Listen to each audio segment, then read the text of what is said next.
When Stella realizes that she is not pregnant anymore, there is a measure of relief, I think, for her, and that creates all sorts of guilt.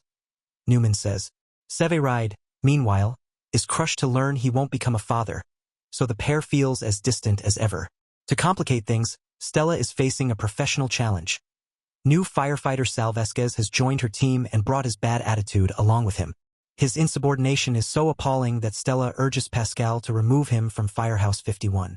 But the chief says it's Vasquez's last chance to stay in the CFD, and that he needs that to happen. Why that is remains a mystery. Elsewhere, Herrmann refuses to leave the officers' quarters, which should now house Lieutenant Mouch, creating awkwardness among the unit.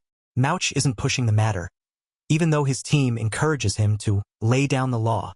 But how much time does Herrmann need to come to terms with his Season 13 decision to step down as lieutenant in order to hand over the position to Mouch? Chicago Fire star Christian Stoltz says Mouch will eventually have to face this awkwardness directly. Mouch could have been an officer on a different shift or in a different house, but the only reason I get to do it right here completely in my comfort zone is because of the sacrifice Herrmann made, so I owe him, Stoltz shares. There's no denying that I owe him, but what do I owe him? For how long? Is this an eternal, sort of weird, open-ended jailhouse obligation? At some point, it has to be resolved enough that I can carry on and focus on the job. For now, the two agree on a timeshare approach to the quarters, splitting things equally between them. As if that's going to work out. The premiere also introduces Ritter's departure.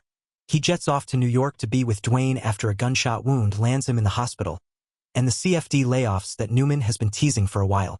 The city's budget is completely underwater, and it has to conserve resources by implementing brownouts and reductions. Pascal tells his team their runs will be longer and shifts will be busier. Amid all that chaos, the Chicago Fire bosses just couldn't help but end the premiere with one more #Stellaride twist. Remember Terry from the adoption agency? Well, remembering that Stella and Severide were interested in adopting Natalie in Season 13, Terry returns with an urgent proposition. He needs someone to take in a teenager set to be removed from his group home. The timing feels perfect, and Newman said the storyline was built in from the start.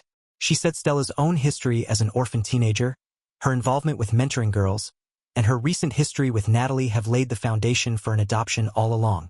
Though neither Stella nor Severide officially responded to Terry's request, Newman practically confirmed their upcoming parental journey. They had an idea of what their family was going to be, and now it's going to look a little different, but it's a family nonetheless.